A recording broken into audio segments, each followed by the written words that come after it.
O pregador dessa manhã é uma pessoa muito experiente. É o Daniel Quadros. Ele não é filho do Leandro Quadros, tá? Ele é filho do Marcos Quadros, né? Marco Quadros. E da? Qual é o nome da sua mãe? Ana Carolina. Ana. Muito bem. O Daniel, ele tem experiência de 2 anos de pregação. Eles são lá da igreja da Granja Viana. Ele é um desbravador. Já completou a classe de amigos. Sim, amigo. Amigo, né? Então ele é amigo de todo mundo, né? E ele tem uma mensagem especial para passar para a nossa igreja. Que Deus te use uma vez mais, tá bom, meu amigo? Bom dia, queridos irmãos. Que a paz de Deus esteja com todos vocês nessa manhã. Sejam também bem-vindos todos os internautas que nos acompanham pelas redes sociais. Vamos adorar ao Senhor todos juntos nessa manhã. Eu sou o Daniel Quadros, como já fui bem apresentado pelo irmão Glaucio, muito obrigado. Fico muito feliz de que nesta igreja, essa igreja é uma igreja muito ativa, e você pode ver isso por meio dos batismos que temos aqui. E quando eu cheguei aqui, eu fui muito bem recebido. E, enfim, agradeço ao pastor Marcos Cavalcante. Eu sei que ele está hospitalizado no hospital. E convido a todos a nos ajoelharmos para fazermos uma prece em prol do Espírito Santo e também do pastor Marcos Cavalcante.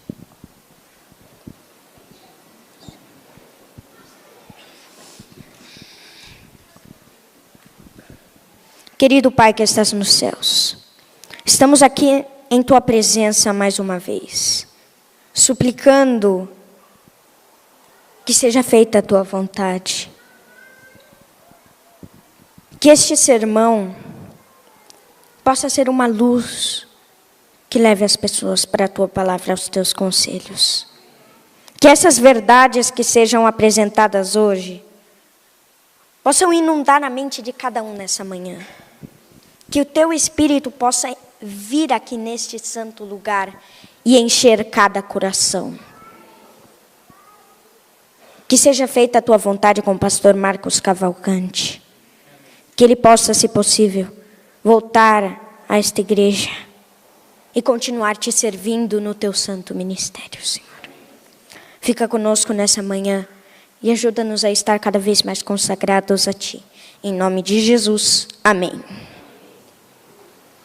Convido você a abrir a sua Bíblia em Daniel 7. Hoje estudaremos a segunda parte desse capítulo.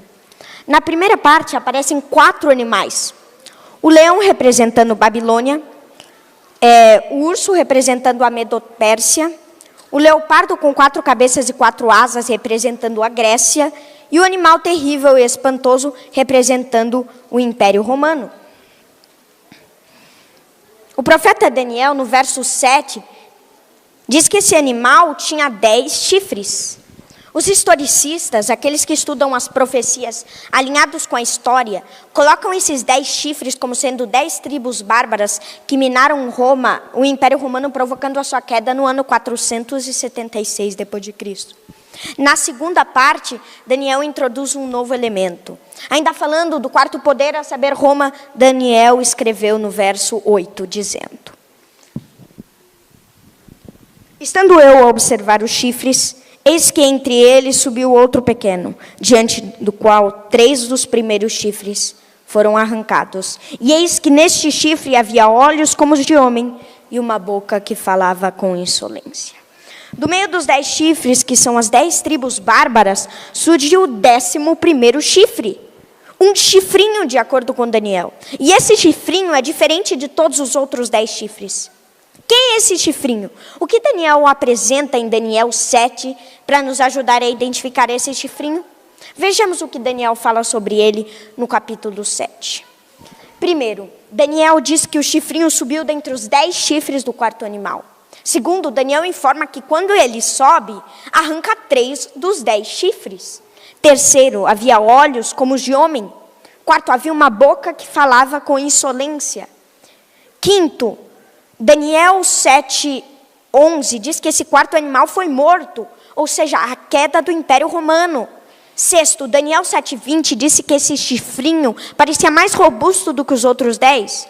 Continuando com a identificação. Sétimo, no verso 21, diz que o chifre pequeno faz guerra contra os santos do Altíssimo. Essa expressão santos do Altíssimo é uma referência ao povo de Deus em todos os tempos. Oitavo, esse chifre pequeno é diferente de todos os outros 10 chifres.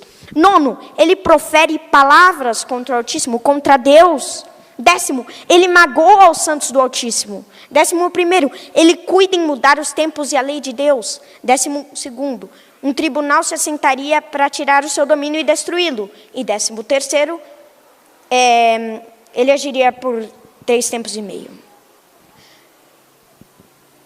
Gostaria que você entendesse que Daniel deve ser estudado em paralelo com o livro de Apocalipse. Esse poder, o chifre pequeno de Daniel 7, tem olhos como os de homem. Em Apocalipse 13:18, ele recebe um número de homem. Em Daniel, ele tem uma boca com insolência. Em Apocalipse, boca com blasfêmia. Em Daniel, ele foi entregue para ser queimado. Em Apocalipse, ele é golpeado de morte. Em Daniel, ele faz guerra contra os santos. Em Apocalipse, ele peleja contra os santos. Em Daniel 7:25, ele profere palavras contra o Altíssimo. Em Apocalipse, ele blasfema contra Deus. Em Daniel 7:25, ele muda os tempos e a lei. Em Apocalipse, ele difama o santuário. E não se esqueça que a lei de Deus estava dentro do santuário, dentro da arca da aliança. Em Daniel, ele agiria por 3 tempos e meio.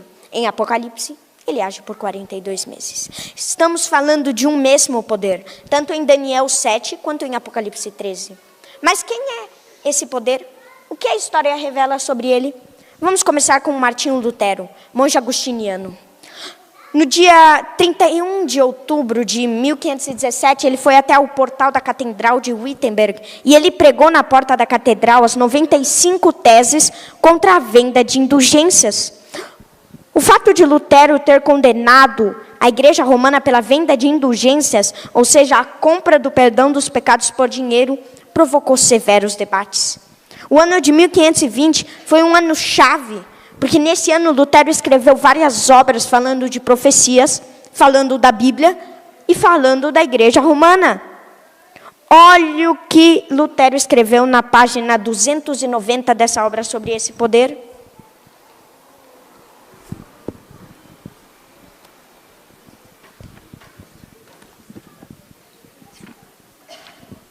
Agora, falando inclusive do regime do poder romano, vêm eles e fazem do Papa um representante de Cristo exaltado no céu, e vários permitem que o diabo os domine a tal ponto de chegarem a crer que o Papa estaria acima dos anjos dos céus e lhes daria ordens, o que na realidade são as verdadeiras obras do anticristo.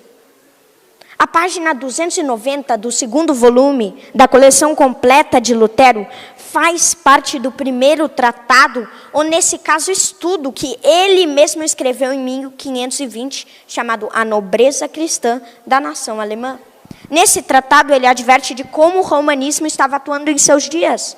Essa é a primeira obra de Lutero a denunciar o chifre pequeno como sendo o Império Romano e Roma Papal.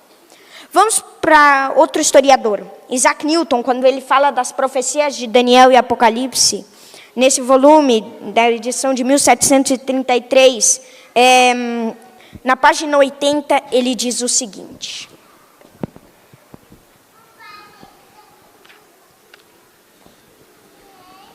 reis representam reinos, como já ficou dito.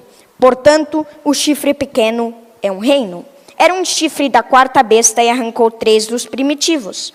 Por isso, devemos procurá-lo entre as nações do Império Latino, depois do aparecimento dos 10 chifres. Mas era um reino com um rei diferente dos outros, tendo uma vida ou alma que lhe era peculiar, com boca e olhos. Por seus olhos era um vidente, e por sua boca falava insolências, mudando os tempos e a lei.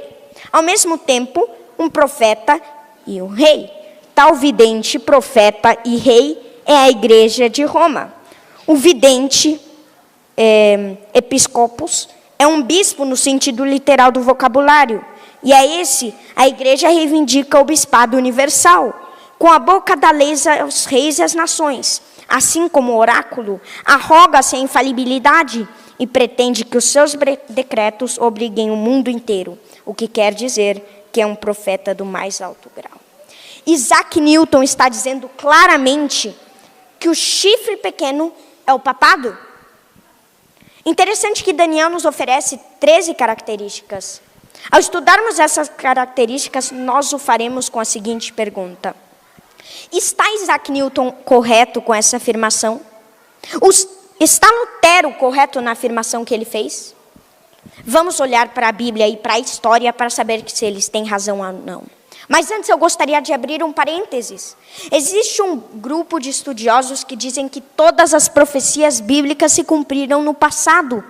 Esse sistema de interpretação profética é chamado de preterista. Existe uma corrente preterista que afirma que o chifre pequeno representa Antíoco Epifânio, um rei do 2º século a.C. Vamos olhar para a Bíblia para ver se esse rei Seleucida do 2º século a.C. preenche as características bíblicas. Vamos para Daniel 7, verso 8 novamente. Estando eu a observar os chifres, eis que entre eles subiu outro pequeno, diante do qual 3 dos primeiros chifres foram arrancados. A primeira característica é que quando chega o chifre pequeno, ele arranca 3. 3 de quantos? De 10. E esses 10, segundo o historiador britânico Edward Gibbon, que escreveu um livro, uma obra chamada A História do Declínio e Queda do Império Romano em 2 volumes, disse que os chifres se estabeleceram durante Roma Imperial entre os anos 351 e 352 até o 476 d.C. Então, os 10 dedos da estátua de Daniel 2 e os 10 chifres do quarto animal apontam para as 10 tribos bárbaras que minaram Roma dos anos 351 até o 476 depois de Cristo. Agora, viveu Antíoco Epifânio durante séculos para proceder dos 10? Não. Ele é um rei do 2º século antes de Cristo. Ele viveu antes dos 10 chifres surgirem, porque Roma só caiu no 476 depois de Cristo. Então ele não pode ser o chifre pequeno, porque o chifre pequeno surgiria dos 10. Uma segunda característica: quando o chifre pequeno surge dos 10, ele arranca 3. E o que significa isso?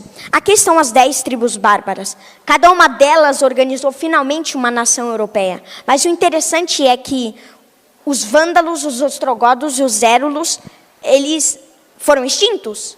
E por que eles foram extintos? Porque eles eram arianos. E o que é ser ariano? É ser seguidor de Ário. E quem era Ário? Era um herege do passado. Ário não cria na Bíblia, nem ensinava as doutrinas que a Bíblia ensina. Assim, as tribos arianas não aceitaram a autoridade do Papa. Não aceitaram os dogmas, nem a pretensão do papado que estava se estabelecendo. E como não aceitaram, foram destruídos. E qual foi a última tribo a ser destruída? Os ostrogodos. Em que ano? 538. E o que acontece em 538? João II é declarado cabeça de todas as igrejas. E a partir desse ano, começa o período que nós chamamos hoje de supremacia papal. Para se estabelecer, o papado tinha que expulsar quem não aceitava o seu domínio. Então, Antíoco Epifânio não expulsou nenhuma tribo, porque ele já não existia mais. Então, Roma, na sua fase imperial e agora papal, começa a trabalhar, inclusive com o apoio das outras 7 tribos, para exterminar os dissidentes. Então, as 3 pontas que o chifre pequeno arranca são os vândalos, os érulos e os ostrogodos. Um outro detalhe. O chifre pequeno falava com insolência. Apocalipse 13, verso 5, diz que esse mesmo poder proferia arrogâncias e blasfêmias. Quais são essas blasfêmias proferidas pelo chifre pequeno? O que é uma blasfêmia à luz da Bíblia? Vamos primeiro para Marcos 2, versos 5 ao 7.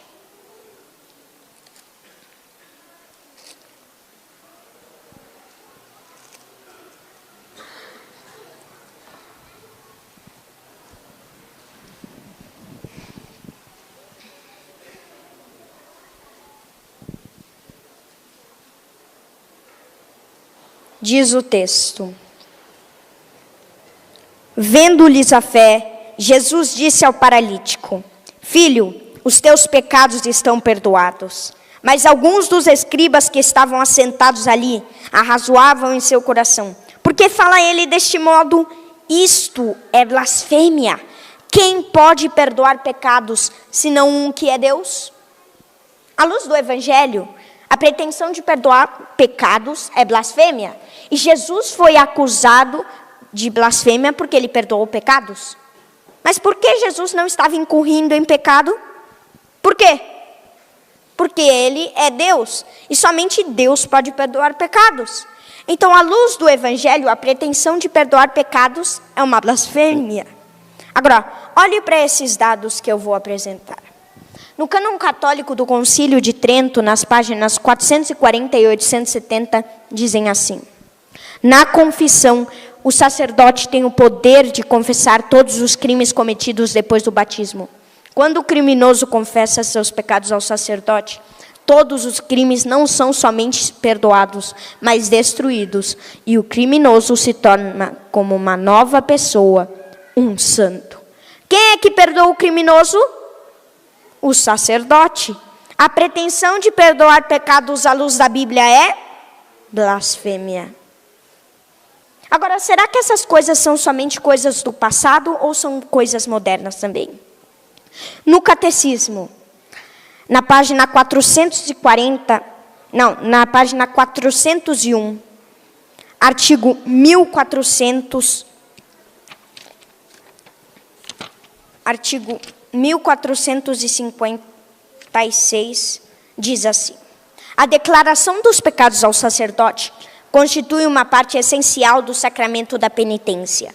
Os penitentes, depois de examinar-se seriamente, devem, na confissão, enumerar todos os pecados mortais de que têm consciência, mesmo que esses pecados sejam muito secretos e tenham sido cometidos somente contra os 2 últimos preceitos do Decálogo. Na página 403, artigo 1461, continua dizendo: como Cristo confiou a seus apóstolos o ministério da reconciliação, os bispos, seus sucessores e os presbíteros, colaboradores dos bispos, continuam a exercer esse ministério. De fato, são os bispos e os presbíteros que têm, em virtude do sacramento da ordem, o poder de perdoar todos os pecados em nome do Pai e do Filho e do Espírito Santo. Amigo, isso aqui que eu estou apresentando não é minha invenção. Nessa manhã estamos estudando as profecias bíblicas, à luz da Bíblia e à luz da história. Se a Bíblia diz que a pretensão de perdoar pecados é uma blasfêmia, você não acha que esse poder está blasfemando contra Deus? 1 Timóteo 2, verso 5, diz: porquanto há um só Deus e um só mediador entre Deus e os homens, Cristo Jesus, homem. Um outro texto que fala sobre perdão de pecados é 1 João 1,9, que diz: se confessarmos os nossos pecados, Ele é fiel e justo para nos perdoar e nos purificar de toda injustiça.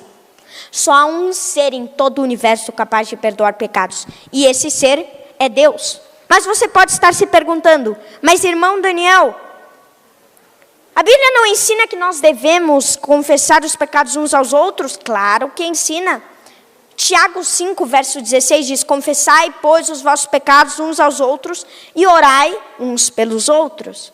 E o que significa confessai, pois, os vossos pecados uns aos outros? Vamos exemplificar. Vamos pensar. Vamos supor que Gustavo me ofenda. Ele pedirá perdão e eu devo perdoá-lo. Se eu ofendê-lo, eu pedirei perdão e ele irá me perdoar. Então, quando diz confessai, pois, os vossos pecados uns aos outros, significa perdoar o ofensor, perdoar o meu próximo. Agora, com os pecados que eu cometo contra Deus, eu não tenho que procurar um semelhante para confessá-los, eu tenho que confessá-los a Deus, porque somente Ele é o detentor do perdão. Isso tem que estar bem claro em nossa mente para nós entendermos o que a palavra de Deus ensina. Um outro detalhe.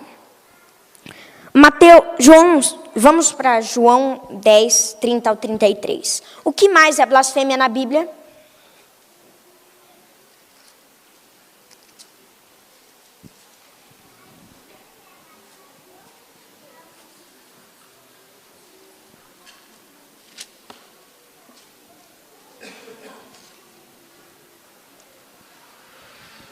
Jesus declarou assim: eu e o Pai somos um. Novamente pegaram os judeus em pedras para lhe atirar. Disse-lhe Jesus: tenho-vos mostrado muitas boas obras da parte do Pai. Por qual delas me apedrejais? Responderam-lhe os judeus: não é por obra boa que te apedrejamos, e sim por causa da blasfêmia, pois sendo tu homem, te fazes Deus a ti mesmo. À luz do Evangelho, qualquer pessoa que queira ser Deus ou assumir o lugar de Deus, à luz de João 10, 30 ao 33, é blasfêmia. Faz essa reivindicação, chifrinho. Olha o que escreveu o Papa Leão XIII. Nós, os papas, temos sobre a terra o lugar do Todo-Poderoso. Olha o que diz o dicionário eclesiástico católico de Lúcio Ferrari no artigo Papa. O Papa é de tão grande dignidade e exaltado que ele é não mero homem, mas como se fosse Deus e substituto de Deus. O Papa é de tão grande autoridade e exaltado que ele pode, à sua vontade, modificar, explicar e interpretar as leis divinas. O que quer que seja que Deus ou o Redentor faça, o vigário pode fazer sem nada contrariar a fé. Isso não é se colocar no lugar de Deus? Não é querer ser o próprio Deus? Vocês todos já ouviram falar de Rui Barbosa, certo? Um jurista baiano, inteligente. Bem cedo na vida ele entrou em contato com uma obra falando justamente do Papa. E esse material foi republicado. Essa é a obra chamada O Papa e o Concílio. Essa obra foi publicada em alemão. Quem publicou essa obra foi um teólogo alemão que usou um pseudônimo chamado Janus. E nessa obra, ele fala exatamente da pretensão do Papa de querer ser Deus e em querer ser infalível. Essa obra estava escrita em alemão. Rui Barbosa ficou tão impressionado com essa obra que ele a traduziu para o português. E ele fez uma introdução à obra. Só que a introdução de Rui Barbosa ficou maior do que a própria obra. E nessa introdução, Rui Barbosa escreveu algumas coisas interessantes. Olha o que escreveu Rui Barbosa na página 32 do volume 1, que é a introdução à obra no volume 2, que é a obra original.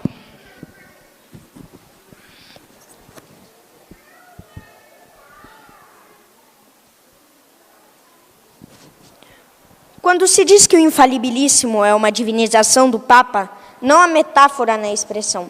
Há apenas o enunciado literal e estrito da doutrina ortodoxa ensinada nos livros ultramontanas. O Papa é Jesus Cristo na Terra. O ultramontanismo é a doutrina política católica que busca em Roma a sua principal referência. E um pouco nas páginas seguintes ele começa a mencionar uma obra chamada Ato de Fé dos Novos Católicos Convertidos ao Papismo. E no artigo 3 dessa obra, Rui Barbosa cita: confessamos e cremos que o Pontífice Romano é o vigário de Jesus Cristo, que pode, à sua vontade, absolver os homens do pecado, preservá-los do inferno ou enviá-los para o inferno. Artigo 5. Confessamos que o Santíssimo Padre deve receber as honras divinas, e isso com genuflexões mais profundas como ante ao próprio Cristo. Artigo 11. Confessamos que o Pontífice Romano tem o poder de alterar as Escrituras, acrescentá-las ou diminuí-las, segundo a sua conveniência. O que Rui Barbosa está dizendo é que essas blasfêmias proferidas pelo poder romano identificam claramente o chifre pequeno de Daniel 7. Um outro detalhe. Terceira característica. Diz o profeta Daniel no capítulo 7, verso 25, que o chifre pequeno proferirá palavras contra o Altíssimo, magoará os santos do Altíssimo e cuidará em mudar os tempos e a lei. E os santos lhe serão entregues por 1 tempo, 2 tempos e metade de 1 tempo. Se você for para Apocalipse 13, você vai encontrar que esse mesmo poder agiria por 42 meses. Mas se você for para Apocalipse 11:3 e Apocalipse 12:6, estudar a relação desses dois textos com a atuação do chifre pequeno, você perceberá que o chifre pequeno atuaria também por 1260 dias. Agora, são 3 períodos distintos ou estamos falando de um mesmo poder? É claro que estamos falando de um mesmo poder. 3 tempos e meio são iguais a 3 anos e meio. Então, é o mesmo período de Apocalipse, porque estamos falando de 12 mais 12 mais 12 mais 6. 42 meses é o mesmo período de Apocalipse. E se você multiplicar 42 vezes 30, que é a quantidade de dias do calendário judaico, a quantos dias você chegará? 1260 dias. E como estamos tratando de profecia, em profecia segundo Ezequiel 4, 6 e 7, e Números 14 e 34, cada dia equivale a um ano literal. Ou seja, o chifre pequeno atuaria na história por 1260 anos. Na primeira parte do sermão, eu falei que a última tribo a ser expulsa foram os ostrogodos. Quem guardou o ano da expulsão? 538. Agora, é só pegar o ano 538, somar 1260 e a que ano chegaremos? 1798. O que aconteceu em 538? O decreto de Justiniano colocando o bispo de Roma como cabeça de todas as igrejas. O que aconteceu em 1798? A prisão do Papa Pio VI, que era o Papa da época. Agora, viveu Antíoco Epifânio por séculos, 12 séculos para cumprir essa profecia? Não! Antíoco Epifânio estava vivo em 538? Antíoco Epifânio viveu até 1798? Então, o chifre pequeno não pode ser Antíoco Epifânio. Agora, a maioria dos teólogos dispensacionalistas estão ensinando por ali que esse chifre pequeno é Antíoco Epifânio. Eles estão interpretando as profecias bíblicas como se todas as profecias já tivessem cumprido no passado. Engano satânico.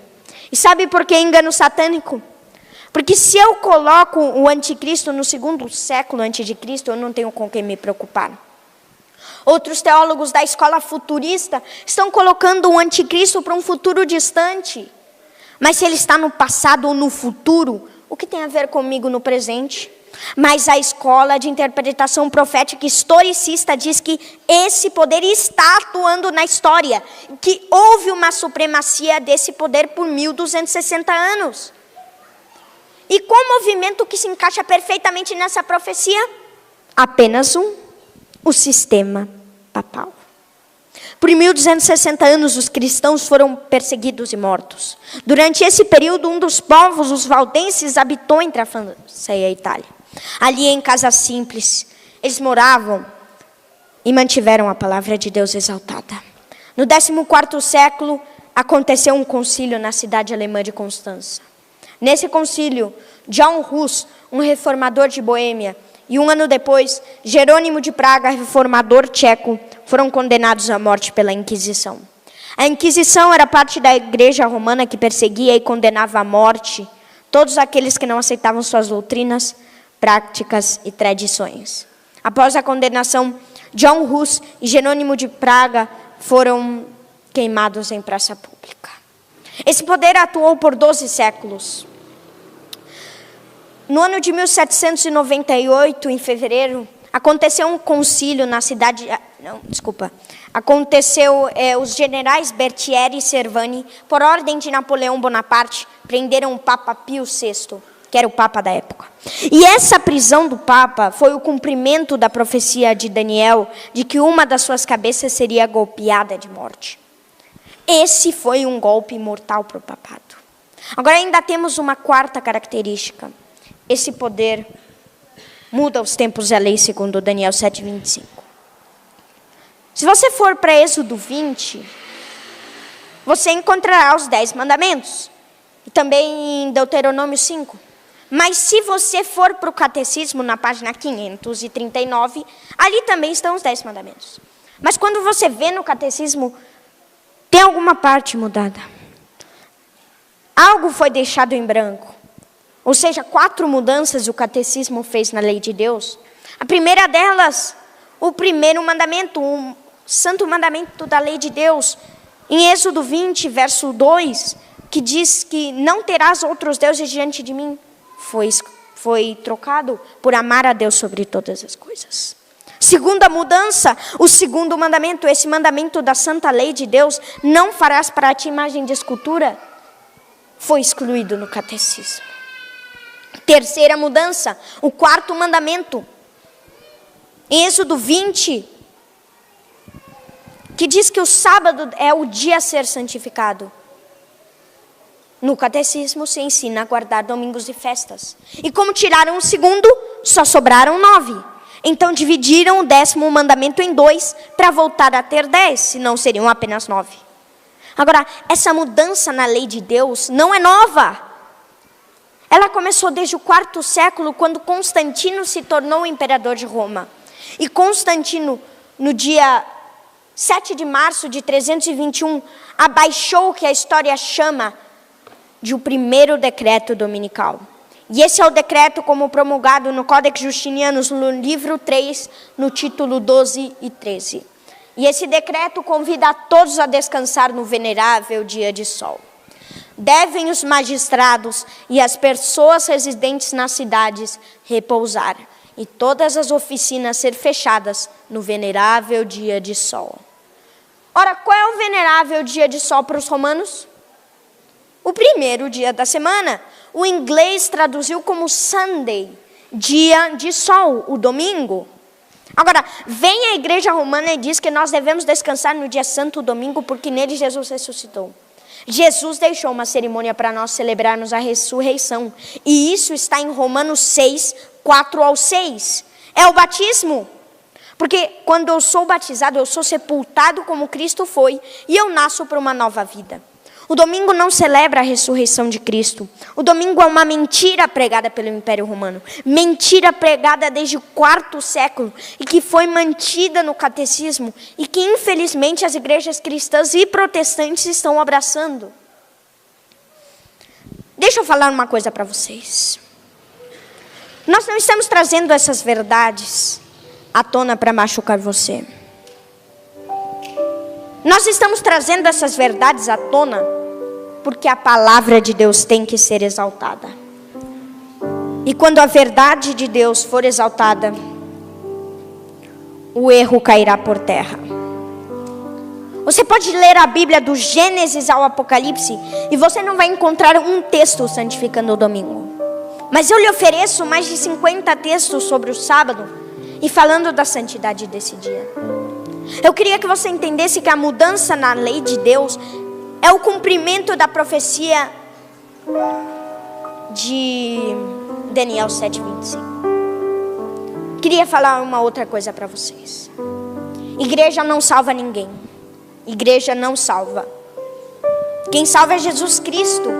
Atos 17:30 declara que não levou Deus em conta os tempos da ignorância. Agora, porém, notifica aos homens que todos, em toda parte, se arrependam. Se eu não conheço uma doutrina, eu não serei cobrado por ela. Mas eu devo aprender a verdade de Deus, para estar no caminho de Deus e não do erro.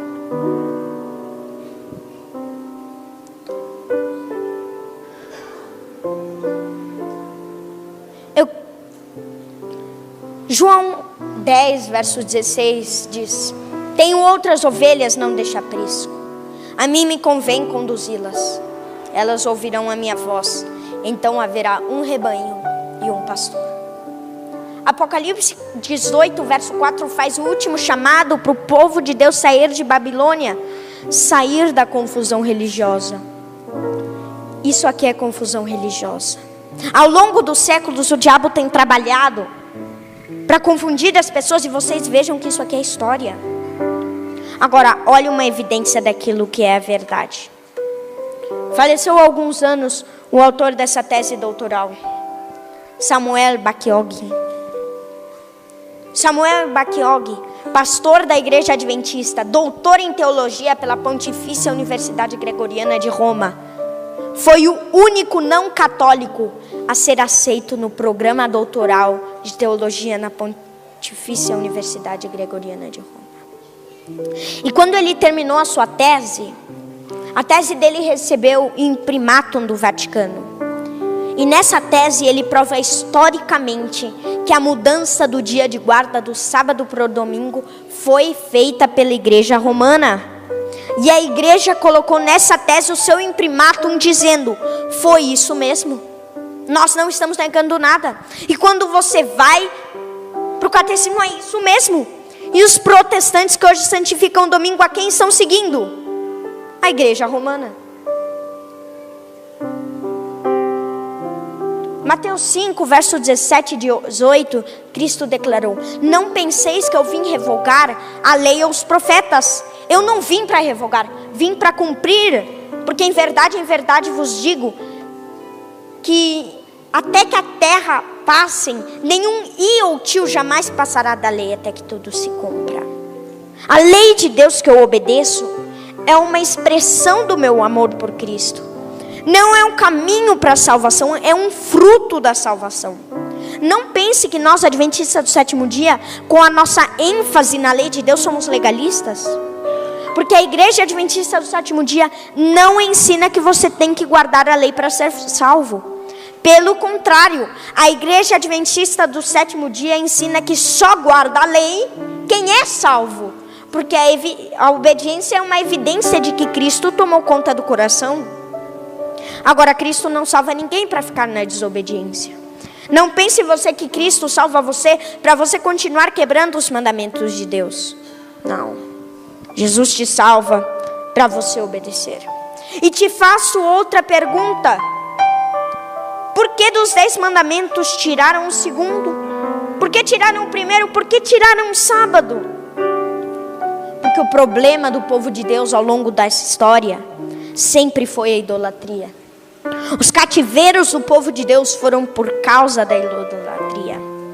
E eles tiraram o primeiro e o segundo mandamento para manter o povo na idolatria. Por que tiraram o sábado? Porque o sábado, o santo mandamento da lei de Deus, é o único que apresenta Deus como Criador. E como Ele é Criador, Ele merece adoração, nossa adoração. Mas o diabo, inimigo de Deus, sempre quis ser adorado no lugar de Deus. E é por isso que Daniel apresenta como pano de fundo o grande conflito. O diabo quer ser adorado e ele ataca um único mandamento que manda os seres humanos adorarem a Deus. E nós temos que fazer isso no sábado, o dia que Ele criou para ser adorado. Você deve adorar Deus no domingo, na segunda, na terça, na quarta, na quinta, na sexta? Claro. Deus aceitará a sua adoração? Claro. Mas se você também adorar no sábado, não tem como fugir disso. Eu sei que esse estudo está trazendo revelações surpreendentes para você. Mas eu quero repetir, nós não estamos estudando esse tema para ferir você. Meu pai nasceu na igreja católica e até os 14 anos ficou nessa igreja. Meu pai foi batizado nessa igreja quando era um bebê. Mas com 12 anos ele começou a conhecer as verdades encontradas na Bíblia. E a partir dos 12 anos meu pai começou a descobrir coisas que estavam na Bíblia. Meu pai tomou uma decisão. Assim como a decisão da Luana e do Jefferson. Ele decidiu entregar a vida a Cristo e segui-lo sem reservas mais. Até o 4 de julho de 1993, quando decidiu ser batizado. Talvez você tenha que tomar uma decisão agora também. Você não acha que Cristo está te chamando para um novo caminho, para um novo começo? Oremos. Pai amado, estamos aqui em pé diante do Teu santo nome, da Tua santa presença nesse dia. Queremos estar naquele dia em que Tu virás e por Tua graça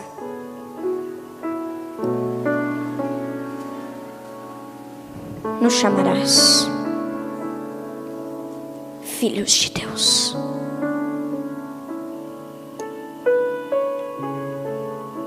Nesse dia nos entregamos a Ti, para estarmos cada vez mais perto de Ti, todos os dias mais perto de Ti e da Tua segunda vinda. Fica conosco nesse dia e que ao sairmos daqui, possamos sair daqui transformados pela Tua presença, pela Tua palavra, pensando e servindo-Te onde quer que estejamos. Ajuda-nos nesse processo, o processo da salvação, Senhor. Precisamos da Tua ajuda, porque sem Ti não podemos viver. Sem Ti não existiríamos, Senhor. Tu és nosso Criador, nosso Salvador, nosso Redentor. Derrama Teu Santo Espírito sobre nós, assim como aos apóstolos, para que possamos viver a Tua presença onde quer que estejamos, Senhor. Oramos em nome de Jesus. Amém.